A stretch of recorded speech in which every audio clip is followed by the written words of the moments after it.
চৈতালি শহরে একটি নামকরা লুচি মাংসের রেস্টুরেন্ট খোলে আর তার হাতে রান্না করা লুচি মাংস একেবারে শহর জুড়ে লোকের মুখে মুখে ছড়িয়ে পড়ে। কারণ চৈতালির হাতে রান্না করা লুচি এবং কষা মাংসের স্বাদ এমনই হয় যে সেই লুচি মাংস তৈরি হওয়ার সঙ্গে সঙ্গেই 1 ঘন্টার মধ্যে সমস্ত কিছু বিক্রি হয়ে যায়। তাই চৈতালিকে বারে বারে লুচি মাংস রান্না করতে হয়। কিন্তু একদিনেই চৈতালি লুচি মাংস বিক্রি করে নিজের উন্নতি করেনি, তার পেছনে চৈতালিকে অনেক কাঠখড় পোড়াতে হয়েছে। ছোটবেলা থেকেই চৈতালির মা খুব সুন্দর লুচি মাংস রান্না করতে পারত। তোরা 2 বোন সবসময় আমার হাতে তৈরি করা লুচি মাংস খাস, কিন্তু আজকে আমি তোদের দুজনকে লুচি মাংস রান্না করা শিখিয়ে দেব। কারণ তোদের যখন বিয়ে হবে তখন তোরা শ্বশুর বাড়িতে গিয়ে আমার মতো লুচি মাংস রান্না করতে পারবি আর সবাইকে খাওয়াতে পারবি। মা, তুমি ছোট বোনকে লুচি মাংস রান্না করা শেখাও, কারণ আমার রান্না শিখতে একদম ভালো লাগে না। আমি শুধু সাজগোজ করতে ভালোবাসি, তাই আমি লুচি মাংস রান্না করা শিখবো না। কিন্তু তুমি লুচি মাংস রান্না করে খাওয়ালে আমি নিশ্চয়ই খাবো।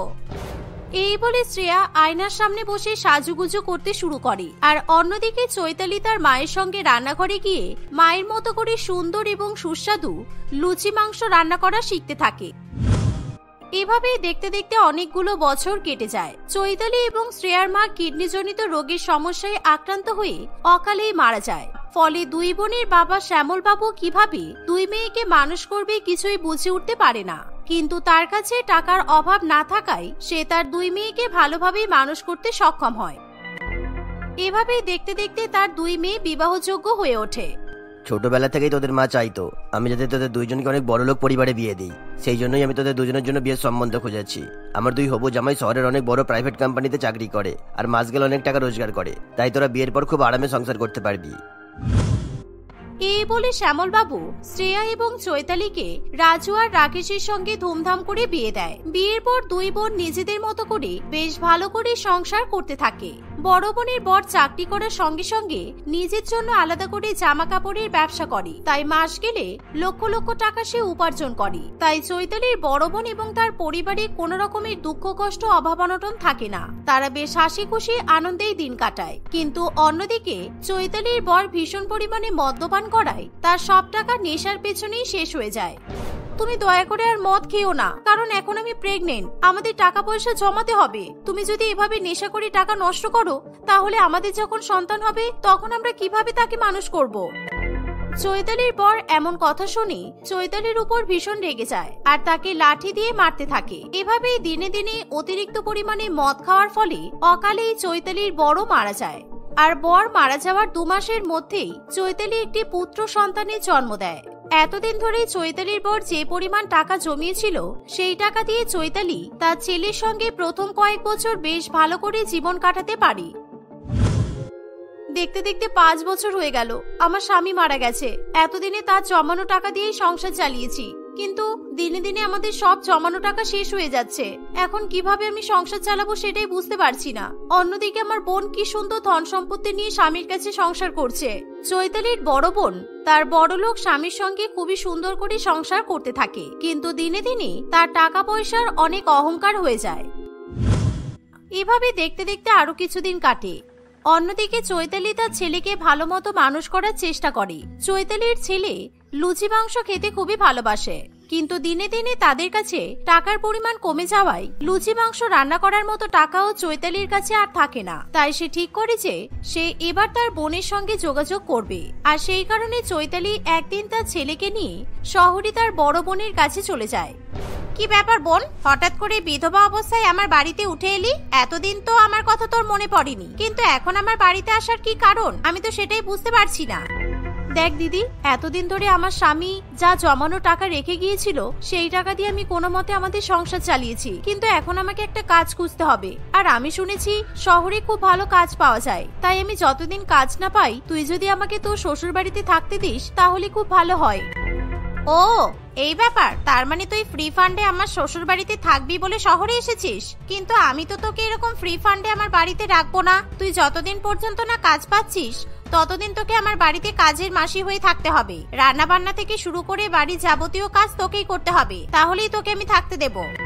বড় দিদির মুখে এমন কথা শুনে চৈতালি রাজি হয়ে যায়, আর সেই জন্য শ্রেয়া চৈতালিকে তার শ্বশুর বাড়িতে থাকতে দেয়। তারপর থেকে চৈতালি শহরে কাজ খোঁজার সঙ্গে সঙ্গে তার দিদির বাড়িতে রান্না বান্না থেকে শুরু করে সমস্ত কাজকর্ম করতে থাকে।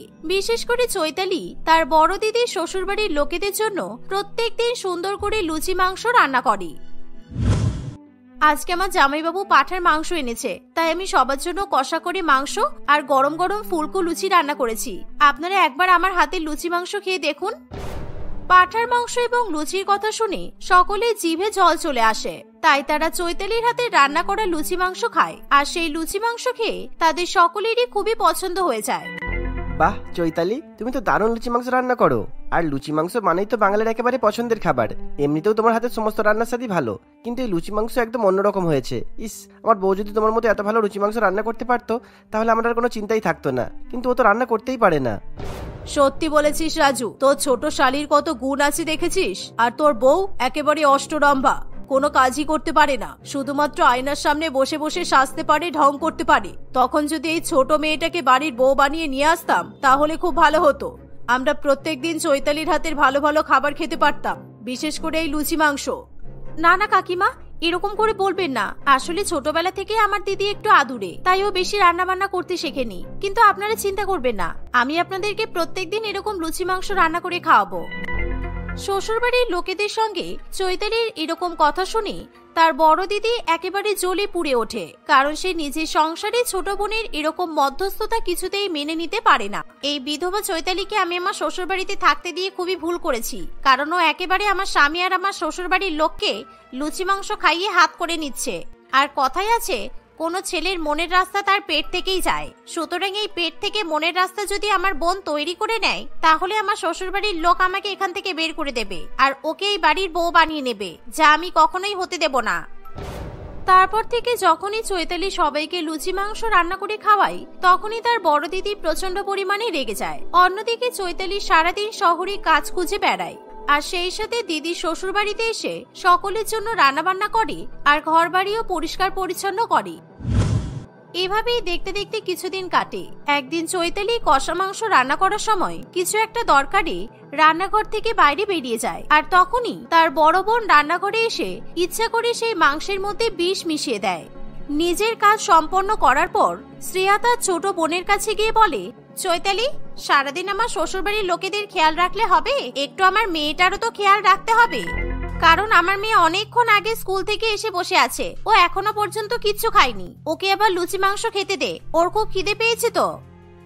হ্যাঁ দিদি, আমি এক্ষুনি দিচ্ছি। আসলে আমার ছেলের খুব ঘুম পেয়েছিল তো, তাই ওকে ঘুম পাড়িয়ে আসলাম। তুমি ঘরে যাও, আমি তোমার মেয়ের জন্য খাবার বেড়ে নিয়ে আসছি, তারপর নিজের হাতে খাইয়ে দেবো। এই বলে চৈতালি যখন রান্নাঘর থেকে লুচি মাংস আনতে যায় তখন ইচ্ছা করে তার দিদি রান্নাঘরের জানালাটা খুলে দেয়, আর সেই জানালা খোলা পেয়ে একটা বিড়াল গরম মাংসের মধ্যে চাপ দেয়, আর সেই মাংস খাওয়ার ফলে সেই বিড়াল তৎক্ষণাৎ মরে মাটিতে পড়ে থাকে। এই দৃশ্য দেখে চৈতালি এবং শ্রেয়া দুজনেই ভয় পেয়ে যায়। চৈতালি, তোর হাতের মাংস রান্না খেয়ে এই বিড়ালটা মরে গেল কেন? তার মানে তুই ইচ্ছা করে মাংসের মধ্যে বিষ মিশিয়েছিলিস যাতে আমার শ্বশুরবাড়ির লোকেরা আর আমার মেয়ে এই কষা মাংস খেয়ে মরে যায়। তুই কেন করেছিস এসব? তুই আমাদের সমস্ত সম্পত্তি ছিনিয়ে নিবি বলে? তুই কি সাংঘাতিক রে বোন। না দিদি, বিশ্বাস কর, আমি এমন জঘন্য অপরাধ করিনি। দয়া করে তুই আমাকে ভুল বুঝিস না। আমি মাংসে কেন বিষ মেশাতে যাব? এই বলে চৈতালি ভীষণ কান্নাকাটি করতে থাকে, কিন্তু তার দিদি ইচ্ছা করে শ্বশুরবাড়ির লোকেদেরকে ভুল বুঝিয়ে দেয়, তাই সকলেই চৈতালির উপর ভীষণ রেগে যায়। তাই চৈতালিকে এবং তার ছেলেকে যাবতীয় জিনিসপত্র নিয়ে বাড়ি থেকে তাড়িয়ে দেওয়া হয়। তারা দুজনে কাঁদতে কাঁদতে শহরে কোথায় গিয়ে থাকবে তা কিছুতেই বুঝে উঠতে পারে না। শেষ পর্যন্ত চৈতালি তার ছেলেকে নিয়ে একটি ফ্লাইওভারের তলায় থাকতে শুরু করে। আমার কাছে যা ছিল সব হারিয়ে গেল, আর সবাই আমাকে ভুল ভাবলো, কিন্তু আমি নিজের পায়ে দাঁড়াবই। এত সহজে আমি ভেঙে পড়বো না। আমি যখন এত ভালো লুচি মাংস বানাতে পারি তাহলে আমি লুচি মাংস রান্না করেই শহরের বুকে নিজের পরিচিতি গড়ে তুলবো। এই বলে চৈতালি পরের দিন সকালবেলা সোনার দোকানে গিয়ে নিজের কানে সোনার দুল বিক্রি করে, আর সেই টাকা দিয়ে লুচি মাংস রান্না করার জন্য যাবতীয় জিনিসপত্র বাজার থেকে কিনে নিয়ে আসে। সে ফুটপাতের ধারে বসে লুচি মাংস রান্না করে বিক্রি করতে থাকে। তার লুচি মাংসের লোভনীয় গন্ধ যখন চারিদিকে ছড়িয়ে পড়ে তখন সেই গন্ধে আকৃষ্ট হয়ে লোকজনেরা তার দোকানের সামনে এসে ভিড় করতে থাকে। এই ফুলটুসি, জানিস ওই ফুটপাতের ধারে বসে একটা বউ অসাধারণ লুচি মাংস বিক্রি করে, আর মাংসটা এত নরম আর সুন্দর সিদ্ধ হয় যে মুখে দিলেই গলে যাবে। তাই চল না আজকে আমরা লুচি মাংস খেয়ে আসি। হ্যাঁ চল। আর লুচি মাংস আমার খুবই পছন্দের খাবার। লুচি মাংস পেলে আমার তো আর কোনো খাবারই চাই না। আর ওই মহিলাটার কথা আমিও শুনেছি, উনি নাকি 50 টাকায় 1 প্লেট লুচি মাংস দেয়। চল চল। এই বলে তারা দুজনে চৈতালির হাতের কষা মাংস এবং লুচি খেতে চলে যায়। গরম গরম কষা মাংস লুচি খেয়ে তাদের ভীষণ পছন্দ হয়, আর তাই তারা দুজনে নিজের বন্ধু বান্ধবদেরও চৈতালির লুচি মাংসের কথা বলে দেয়। এভাবেই রাতারাতি চৈতালির হাতে রান্না করা লুচি মাংস বিখ্যাত হয়ে যায়। সে প্রথম দিকে বেশ ভালো টাকায় রোজগার করতে শুরু করে। আমার গুণ আছে, তাই আমি কোনোদিনও না খেতে পেয়ে মরবো না। সেই কারণে আজকে আমি লুচি মাংস বানিয়ে তার দাম পেয়েছি। এবার আমি শহরের বুকে লুচি মাংসের একটা আলাদা রেস্টুরেন্ট খুলবো, যাতে আরো বেশি লোক আমার রেস্টুরেন্টে এসে লুচি মাংস খেতে পারে। এই বলে চৈতালি কিছু টাকা ডাউন পেমেন্ট করে আর ব্যাংক থেকে লোন নিয়ে একটা বড় রেস্টুরেন্ট খুলে ফেলে। সেই রেস্টুরেন্টে লুচি মাংস বিক্রি করার জন্য সে অনেকগুলো স্টাফ রেখে দেয়। চৈতালির হাতে রান্না করা লুচি মাংস দিনে দিনে আরো বিখ্যাত হয়ে ওঠে, আর এই লুচি মাংসের কথা শ্রেয়া এবং তার পরিবারের কানে গিয়েও পৌঁছায়। এই শোনো, তোমাকে আজকের কাঁচকলার ঝোল আর ভাত রান্না করতে হবে না, কেননা তোমার হাতে ঝোল ভাত খেতে খেতে আমি একেবারে বিরক্ত হয়ে গেছি। তাই আজকে আমি একটা খুব ভালো লুচি মাংসের রেস্টুরেন্টের খোঁজ নিয়ে এসেছি। তাই সবাই মিলে আমরা আজকে লুচি মাংস খেতে যাব। আচ্ছা ঠিক আছে, তাহলে আমরা যখন লুচি মাংস খেতেই যাব, তাহলে আমাদের সঙ্গে বাবা মা আর আমাদের মেয়েকেও নিয়ে যাব। আর তারা সবাই মিলে লুচি মাংস খেতে যাবে বলে তৈরি হয়। গাড়ি করে তারা চৈতালির রেস্টুরেন্টে লুচি মাংস খেতে পৌঁছে যায়। কিন্তু চৈতালির বড় দিদির শ্বশুরবাড়ির পরিবার কেউ জানতে পারে না যে সেই রেস্টুরেন্ট চৈতালির। তাই তারা সেই রেস্টুরেন্টে চৈতালিকে দেখে প্রচন্ড পরিমাণে অবাক হয়। কিরে বোন, তুই এত বড় রেস্টুরেন্টে কি করছিস? তুই এত বড় লোক কবে থেকে হলি যে এত বড় রেস্টুরেন্টে লুচি মাংস খেতে এসেছিস? আমার মনে হয় তুই এই রেস্টুরেন্টে নিশ্চয়ই বাসন মাজার কাজ করিস। বল। না রে দিদি, আমি এই রেস্টুরেন্টে বাসন মাজার কাজ করি না। আর শোন, তুই তোর পরিবারকে নিয়ে ওই যে বড় টেবিলটা দেখছিস, ওই টেবিলে গিয়ে বস। আর তোরা যে লুচি মাংস খাবি তার কোনো বিল হবে না। আজকে আমার তরফ থেকে আমি তোদেরকে লুচি মাংস খাওয়ার ট্রিট দিলাম। এমন সময় চৈতালির দোকানের একজন স্টাফ সেখানে চলে আসে। ম্যাডাম, আপনি যেভাবে লুচি মাংস তৈরি করার কথা বলেছেন, আমি সেভাবেই লুচি মাংস তৈরি করে গেস্টদেরকে সার্ভ করে দিয়েছি। আর ম্যাডাম, আপনি যদি বলেন আমি তাহলে এনাদেরকে লুচি মাংস সার্ভ করে দেবো। হ্যাঁ, তুমি ওনাদেরকে নিয়ে গিয়ে বসাও, আর ওনাদের কাছ থেকে লুচি মাংস খাওয়ার কোনো টাকা নেবে না। আর শোন দিদি, এই রেস্টুরেন্টের মালকিন হলাম আমি, বুঝলি? চৈতালিকে সবাই ম্যাডাম বলে ডাকছে শুনে আর সেই রেস্টুরেন্টের মালিক যে চৈতালি হতে পারে সেই কথা ভেবে আর বড় দিদি একেবারে লজ্জায় পড়ে যায়। নিজের বোনের এরকম উন্নতি দেখে শ্রেয়া মনে মনে তার ভুল বুঝতে পারে, আর আজকে সে সকলের সামনে তার ভুল স্বীকার করে। বোন, আমার ভুল হয়ে গেছে। তুই এত ভালো লুচি মাংস রান্না করিস সেই দেখে আমি তোকে অনেক হিংসা করেছি। আর সেদিন খাবারে আমি বিষ মিশিয়েছিলাম যাতে সবাই তোকে আমার শ্বশুর বাড়ি থেকে তাড়িয়ে দেয়। কিন্তু এখন আমি আমার ভুল বুঝতে পেরেছি। না না, তুই প্লিজ কাঁদিস না, কারণ তুই যদি সেদিন ওই কাণ্ড না ঘটাতিস তাহলে আমি নিজের পায়ে আজকে দাঁড়াতাম না আর নিজেকে প্রতিষ্ঠিত করতে পারতাম না। তাই আমি তোর কোনো কথাই কিংবা তোর কোনো কাজই তোর উপর রাগ করিনি। আজকে আমি শহরের প্রতিষ্ঠিত লুচি মাংসওয়ালি, তাই আমার তোদের উপর কোনো রাগ নেই। তুই বড়লোক বলে তখন অহংকার করে আমাকে বাড়ি থেকে তাড়িয়ে দিয়েছিলিস, কিন্তু এখন আমি বড়লোক হলেও তোর সঙ্গে খারাপ ব্যবহার করব না দিদি। এই বলে চৈতালি তার দিদিকে জড়িয়ে ধরে আর তার শ্বশুরবাড়ির লোকেদেরকে বিনা টাকায় লুচি মাংস খাইয়ে তাদেরকে বাড়ি পাঠিয়ে দেয়। কিন্তু সে কখনো তার দিদির সঙ্গে কোনো সম্পর্ক রাখে না। ধীরে ধীরে চৈতালি আরো অনেক বড়লোক হয়ে যায়। শহরের বিভিন্ন প্রান্তে সে তার রেস্টুরেন্টের বিভিন্ন ব্রাঞ্চ খুলতে থাকে। এভাবেই সে তার ছেলেকে নিয়ে হাসি খুশি সংসার করতে থাকে। বাবা, কাজলের ভাগ্য দেখেছিস কি ভালো। মধ্যবিত্ত পরিবারের মেয়ে হয়ে কত বড়লোক পরিবারের ছেলের সঙ্গে বিয়ে হচ্ছে। এরকম ভাগ্য যদি কারোর হয় তাহলে তাকে তো আর সারা জীবন কষ্ট করতেই হবে না। সে আর বলতে, কাজলের যে বর তার নাকি আগে একবার বিয়ে হয়েছিল আর বউ মরে গেছে বলে ও আবার দ্বিতীয়বার বিয়ে করছে। সত্যি, টাকা থাকলে কি না সম্ভব, যতবার ইচ্ছা ততবার বিয়ে করা যায়। তাই নাকি? এই কথা তো আমি আগে শুনিনি। তবুও যতই বড় লোক হোক না কেন, এরকম একবার বিয়ে হয়ে যাওয়া ছেলেকে বিয়ে করা তো মোটেই ভালো কথা নয়। অবশ্য কাজলের টাকার লোভ কম না। কাজলকে দেখেছিস গায়ে কত সোনা গহনা পরে বসে আছে। ছেলে পক্ষ থেকে কাজলকে অনেক গহনা আর টাকা পয়সা দিয়েছে। সেই কারণেই তো এরকম বুড়ো বরকে বিয়ে করতে রাজি হয়েছে, বুঝতে পারছিস না? ছেলেটা শুধু বিয়ে হয়ে গেছে আগে তাই নয়, ওর একটা কিন্তু বাচ্চাও আছে। আমি এই কথাও শুনেছি যে বরের আগের পক্ষের বউ বাচ্চা জন্ম দেওয়ার সময় মারা গেছে। তাই বাচ্চার দেখাশোনা করার জন্য এই ছেলেটা কাজলকে বিয়ে করে নিয়ে যাচ্ছে। এভাবেই পাড়া প্রতিবেশীরা কাজলের বড়লোক পরিবারে বিয়ে হওয়া নিয়ে নানান রকমের সমালোচনা করতে থাকে। সেই সময় কাজলের বড় বোন পায়েল সেখানে চলে আসে। পায়েল ভীষণই শান্ত এবং সংস্কারী প্রকৃতির মেয়ে ছিল, তাই সে পাড়া প্রতিবেশীদের কথাগুলো শুনতে পেয়েও কোনো কথা নিজের গায়ে মাখে না। সে সমস্ত কথাই হেসে উড়িয়ে দেয়। কি হলো কাকিমা, আপনারা এখানে দাঁড়িয়ে দাঁড়িয়ে গল্প করছেন কেন? বোন তো বিয়ের মণ্ডপে বসে গেল, আপনারা বিয়ে দেখবেন না? তবে আপনাদের যদি ইচ্ছা হয়, কারণ খাবারের কাউন্টার কিন্তু শুরু হয়ে গেছে, তাই তাড়াতাড়ি চলুন, গিয়ে খেয়ে নেবেন। হ্যাঁ হ্যাঁ, এক্ষুনি যাচ্ছি।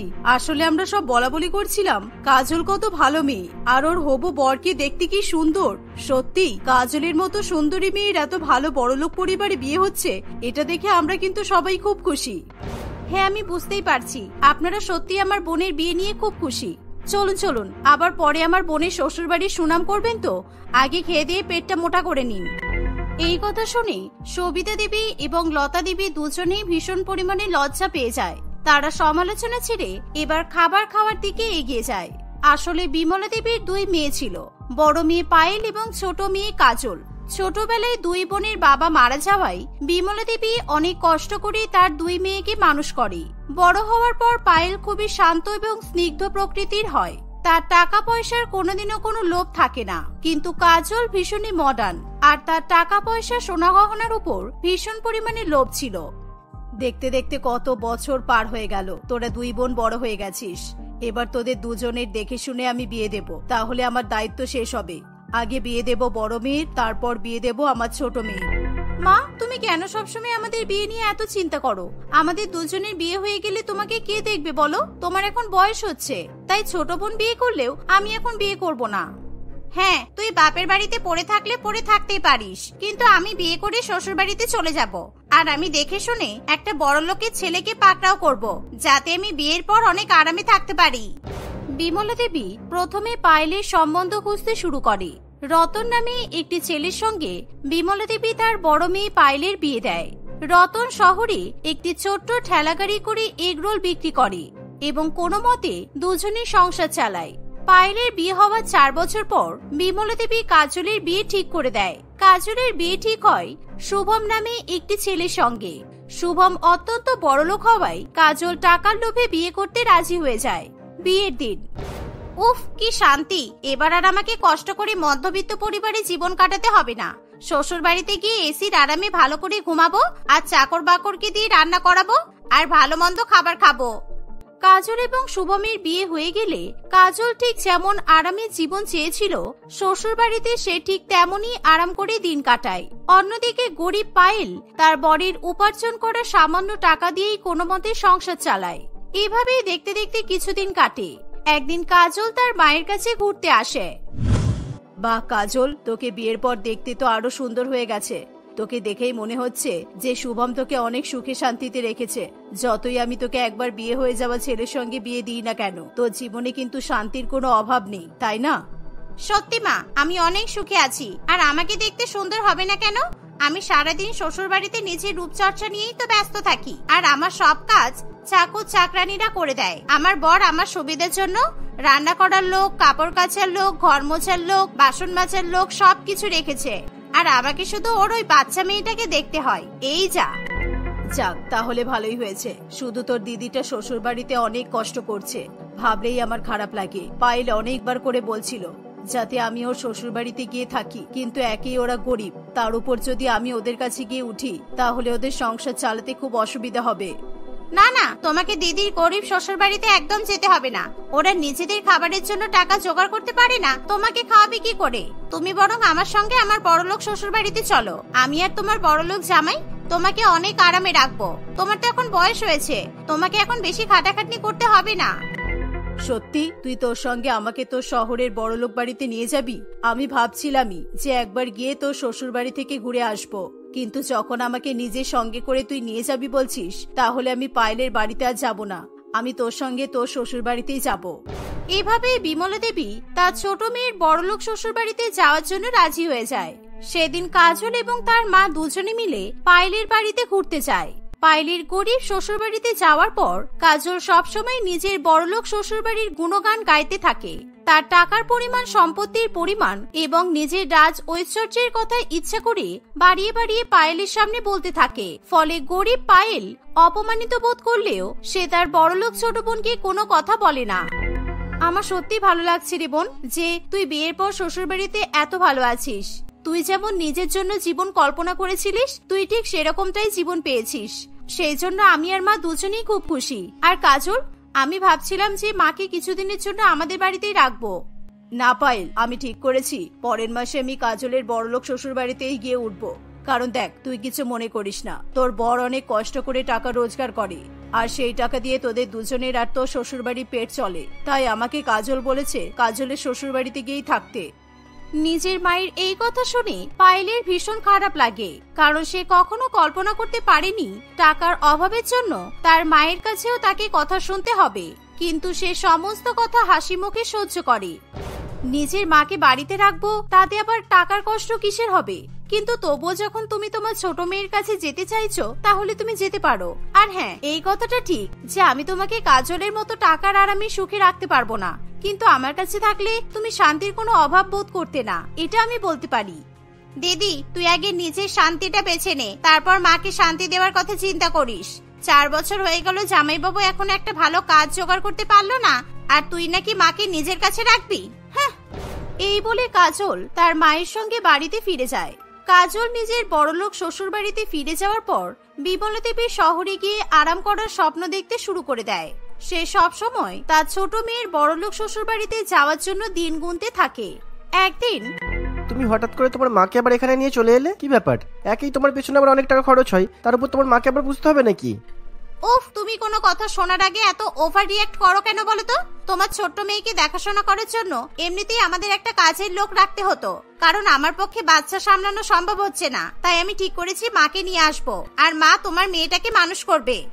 বাহ, তোমার এই বুদ্ধিটা তো বেশ ভালোই। তাহলে ঠিক আছে, কিছুদিনের মধ্যে গিয়ে তোমার মাকে এখানে নিয়ে এসো, আর ওনাকে মাইনেও দিতে হবে না, আর আমাদের ছোট মেয়েকে উনি ভালো করে দেখাশোনাও করবেন। কিন্তু এসব ঘটনা বিমলা দেবী কিছুই জানতে পারে না। সে তার ছোট মেয়ে শ্বশুর বাড়িতে যাবে বলে সমস্ত শাড়ি জামা কাপড় ছাদের মধ্যে রোদে মেলতে যায়। ঠিক এমন সময় পা পিছলে সে ছাদ থেকে মাটিতে পড়ে। এর ফলে তার মাথায় ভীষণ পরিমাণে চোট লাগে। সেই মুহূর্তে তার পাড়া প্রতিবেশী সকলে পায়েলকে ফোন করে দুর্ঘটনার কথা জানায়। তারা কাজলকেও ফোন করে সব কথা জানায়। এই শুনে দুই মেয়ে ভীষণ পরিমাণে ভয় পেয়ে যায়। বোন, আমি এক্ষুনি বাপের বাড়িতে যাচ্ছি, তুই তোর বরকে নিয়ে যে করেই হোক তাড়াতাড়ি চলে আয়, না হলে মাকে বাঁচানো খুব মুশকিল হয়ে যাবে। হ্যাঁ দিদি, তুই যা, আমি যাচ্ছি। পায়েল তাড়াতাড়ি করে রতনের স্কুটিতে বসে বাপের বাড়িতে পৌঁছে যায়। সে দেখে যে তার মা রক্তাক্ত হয়ে মাটিতে পড়ে আছে। পায়েল এবং রতন দেরি না করে তাকে তাড়াতাড়ি করে একটি বড় নার্সিং হোমে ভর্তি করে। সেই সময় কাজলও নার্সিং হোমে এসে পৌঁছায়, কিন্তু কাজলের সঙ্গে তার স্বামী ছিল না। ডাক্তারবাবু, যে করেই হোক আমাদের মাকে সুস্থ করে দিন, না হলে আমরা মাকে ছাড়া কিছুতেই বাঁচতে পারবো না। ওনার শরীর থেকে অনেক রক্ত বেরিয়েছে, তাই আপনারা তাড়াতাড়ি চিকিৎসা শুরু করুন। আমি সব কথাই বুঝতে পেরেছি, কিন্তু আপনাদের মায়ের অবস্থা ভীষণ ক্রিটিক্যাল, তাই অপারেশন করার জন্য 10 লক্ষ টাকার প্রয়োজন। আপনারা যেভাবে হোক টাকার ব্যবস্থা করুন, তারপর অপারেশন শুরু হবে। আর টাকা ডিপোজিট না করলে আমরা অপারেশন শুরু করতে পারবো না। আপনি একদম টাকা পয়সার চিন্তা করবেন না ডাক্তারবাবু, আমি এক্ষুনি বাড়িতে গিয়ে 10 লক্ষ টাকা নিয়ে চলে আসছি, তাই আপনারা তাড়াতাড়ি করে মায়ের অপারেশন শুরু করুন। এই বলে কাজল টাকা নিয়ে আসতে তার বড়লোক শ্বশুর বাড়িতে যায়। কিন্তু প্রায় 2 ঘন্টা কেটে গেলেও কাজল আর টাকা নিয়ে আসে না। পায়েল এবং রতন বারবার কাজলকে ফোন করলেও কাজল ফোন ধরতে চায় না। এর ফলে তারা বুঝতে পারে যে কাজল আর টাকা নিয়ে আসবে না। আমাদের যে করেই হোক মাকে বাঁচাতে হবে রতন, বোনের ভরসায় থাকলে হবে না, তোমাকে আর আমাকেই টাকা জোগাড় করতে হবে। এভাবে পায়েল এবং রতন দুজনে মিলে 1 ঘন্টার মধ্যে 10 লক্ষ টাকার বন্দোবস্ত করে এবং নার্সিং হোমে ফিরে আসে। তারা ডাক্তারবাবুকে সেই টাকা দিলে ডাক্তারবাবু বিমলা দেবীর অপারেশন করে তাকে সুস্থ করে তোলে। অপারেশনের পর বিমলা দেবী সুস্থ হয়ে উঠলে সে যখন জানতে পারে যে নার্সিং হোমে থাকার এবং চিকিৎসার জন্য অনেক টাকা খরচা হচ্ছে, তখন সে কিছুতেই আর নার্সিং হোমে থাকতে চায় না। ফলে পায়েল এবং রতন তাকে নার্সিং হোম থেকে নিজেদের বাড়িতে নিয়ে যায়। পায়েল তার মায়ের ভীষণ পরিমাণে সেবা যত্ন করে। বিমলা দেবী আবার কিছুদিনের মধ্যেই আগের মতো হাঁটাচলা করতে শুরু করে। একদিন সে হঠাৎ করে তার বড় মেয়ে এবং জামাইয়ের কথা শুনতে পায়। সত্যি পায়েল, মায়ের চিকিৎসা করার সময় যে কাজল একটা টাকাও দিতে চাইবে না, সেটা আমরা ভাবতে পারিনি। তখন ভাগ্যিস আমার বাবা মা আমাদের বাড়ি বন্ধক রেখে সেই টাকা দিয়ে মাকে সুস্থ করে তুলেছিল, তা না হলে মাকে আমরা বাঁচাতে পারতাম না। তুমি একদম ঠিক কথা বলেছো। আমার শ্বশুর শাশুড়ি সত্যিই খুব ভালো, না হলে আমার মাকে বাঁচানোর জন্য ওনারা নিজেদের বাড়ি কখনো বন্ধক দিত বলো তো? তবে চিন্তা নেই, আমরা দুজনে মিলে বন্ধকের টাকা প্রত্যেক মাসে শোধ করে দেব। এইসব কথা শুনে বিমলা দেবীর চোখে জল আসে। আমি ভেবেছিলাম আমার ছোট মেয়ে বড়লোক শ্বশুরবাড়িতে বিয়ে করেছে বলে আমাকে অনেক সুখে রাখবে, কিন্তু এখন আমি বুঝতে পারছি আমার প্রকৃত মেয়ে আর জামাই হলো তোরা দুজন। তোরা আজকে আমার জন্য যা করেছিস তা কেউ করতে পারবে না। বিমলা দেবী সুস্থ হয়ে ওঠার জন্য নিজের বড় মেয়ে এবং জামাই ও তার শ্বশুরবাড়ির লোকেদের কাছে হাত জোড় করে অনেক অনেক ধন্যবাদ জানায়। তারপর থেকে সে আর নিজের ছোট মেয়ে এবং ছোট জামাইয়ের সঙ্গে কোন রকমের সম্পর্ক রাখে না। তবে বিমলা দেবী পুরোপুরি সুস্থ হয়ে যাওয়ার পর একদিন কাজল এবং শুভম তাকে দেখতে আসে। তবে বিমলা দেবী তাদের মুখের উপর দরজা বন্ধ করে দেয়। মা প্লিজ, তুমি আমাকে ভুল বুঝবে না। আমি সেদিনকে তোমার অপারেশনের জন্য টাকা নিয়েই যাচ্ছিলাম, কিন্তু রাস্তার মাঝে আমি খুব বড় বিপদে পড়েছিলাম, তাই আমি আর টাকা নিয়ে পৌঁছাতে পারিনি। আমাকে প্লিজ ক্ষমা করে দাও। তুই আমার অপারেশনের জন্য টাকা দিসনি বলে আমার কোনো রাগ নেই, কিন্তু আমি সুস্থ হয়ে যাওয়ার 1 মাস পর তুই আমাকে দেখতে এসেছিস। আমি তোর সাথে আর কোনো সম্পর্ক রাখবো না। তুই ভীষণ স্বার্থপর। যা, তুই তোর বড়লোক বরকে নিয়ে শহরে ফিরে যা। কাজল এবং শুভম শেষ পর্যন্ত সেখান থেকে চলে যায়। এদিকে বিমলা দেবী তার বড় মেয়ে এবং জামাইয়ের সঙ্গে সুখে শান্তিতে সংসার করতে থাকে।